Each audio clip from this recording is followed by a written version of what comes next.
आप सभी को नमस्कार, सुप्रभात। समाजशास्त्र विषय की इस YouTube क्लास में आपका स्वागत है।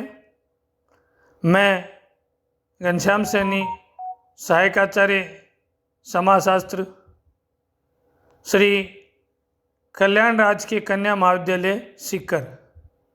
सामाजिक विचारक प्रश्न पत्र में हमने Max Weber, Immanuel Durkheim, Karl Marx के कुछ थ्योरीज के बारे में चर्चा की थी।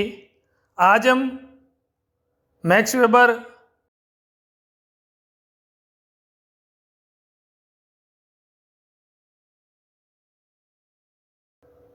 सत्ता और शक्ति, वेबर द्वारा संरचित राजनीतिक समाजशास्त्र की केंद्रीय अवधारणाएं। सत्ता को अंग्रेजी में डोमिनेशन कहते हैं। वास्तव में अंग्रेजी शब्द डोमिनेशन जर्मन शब्द हेरशॉफ्ट से अनुवादित है। जर्मन भाषा में हेर को मालिक या मास्टर कहते हैं।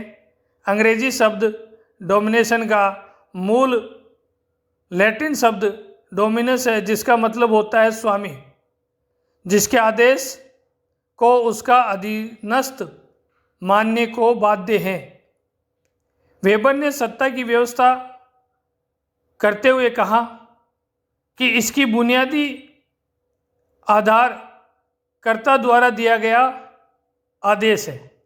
आदेश में शक्ति होती है, कोई भी आदेश बिना शक्ति के नहीं होता।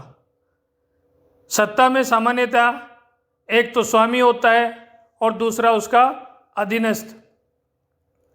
अधीनस्थ के लिए यह आवश्यक है कि वह अपने स्वामी के आदेश का पालन करें।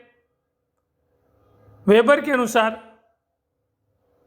सत्ता वह स्थिति है जिसमें स्वामी का आज्ञा का पालन वे व्यक्ति या समूह करते हैं जो अपनी स्थिति को स्वामी के कारण मानते हैं।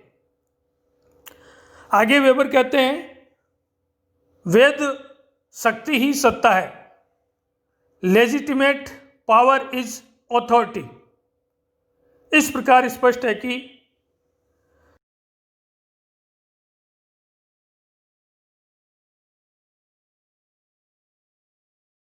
को आदेश देने का अधिकार होता है। अधीनस्थ के लिए आवश्यक है कि वह स्वामी के आदेशों का पालन करे। वैधता इसमें प्रमुख तत्व होती है। आगे मैक्स वेबर ने सत्ता के कुछ प्रकार बताए हैं। पहला, कानूनी सत्ता। कानूनी सत्ता वैधानिक होती है। कोई शासक या समूह जिसे आदेश देने की शक्ति कानून एवं स्थापित विधिक निकाय द्वारा प्राप्त होती है, कानूनी सत्ता है। कानूनी सत्ता वर्तमान में विश्व के समस्त प्रजातांत्रिक देशों में प्रचलित है, क्योंकि इसमें स्वामी और अधीनस्थ के अधिकार कानून या विधि द्वारा निर्देशित होते हैं। जैसे प्रशासनिक अधिकारी, राष्ट्रपति, राज्यपाल, प्रधानमंत्री आदि। दूसरी प्रकार की जो सत्ता होती है वो करिश्माई सत्ता होती है। वेबर के अनुसार करिश्माई नेतृत्व में असाधारण गुण होते हैं, जिनके आधार पर वह अधीनस्थों में अपनी वैधता पा लेता है।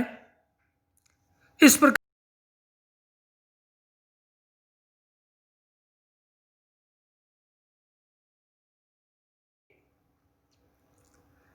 इस तरह के असाधारण गुणों वाले व्यक्ति दुनिया भर के समाजों में देखने को मिलते हैं। जैसे विभिन्न धर्मगुरु, महात्मा गांधी, नेल्सन मंडेला या अन्य कोई राजनीतिक नेतृत्व जिसका बहुत अधिक विशाल जनसंख्या पर प्रभाव हो। तीसरी जो सत्ता का प्रकार मैक्स वेबर ने बताया है वह है परंपरागत सत्ता। यह सत्ता किसी भी नेतृत्व को परंपरा के अनुसार प्राप्त होती है।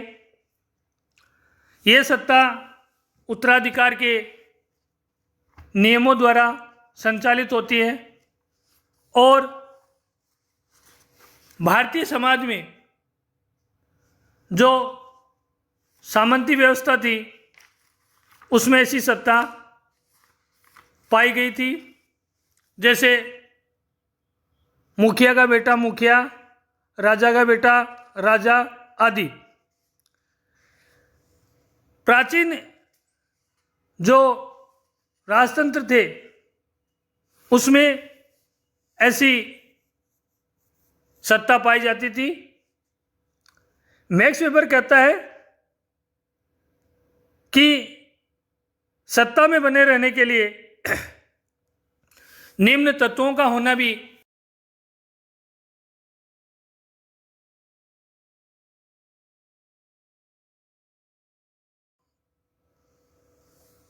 स्थायित्व और निरंतरता लिए हुए हो। दूसरा, शासित जो शासक की बात माने। तीसरा, आदेश। चौथा, आज्ञा पालन।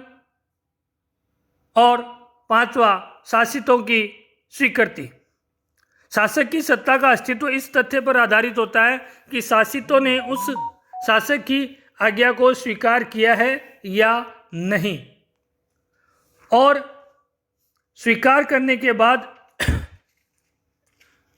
उसे क्रियान्वित भी वो लोग करते हैं। वेबर के इस सत्ता के वर्गीकरण का मूल्यांकन हम करें तो अनेक विचारकों ने बताया है। पहली बात, अपूर्ण वर्गीकरण। चौथे क्रम में जैसे सत्ता का जो प्रकार है वो 3 ही बताए, ये अपूर्ण है। पारंपरिक सत्ता में तार्किकता वेबर ने बताई है वो नहीं होती। अस्पष्ट वर्गीकरण है। वर्गीकरण मनोवैज्ञानिक है और सामान्यीकरण करने में यह सक्षम नहीं है। इस प्रकार मैक्स वेबर की जो सत्ता की अवधारणा है वह वैधता पर आधारित होती है। वैधता अगर नहीं है तो वह सत्ता मान्य नहीं होगी। वेबर ने सत्ता के 3 प्रमुख प्रकार भी बताए थे जिनकी हमने चर्चा की, वैधानिक, करिश्माई और पारंपरिक नेतृत्व। आगे के हम कुछ वीडियो में वेबर के अन्य सिद्धांतों के बारे में चर्चा करेंगे। धन्यवाद।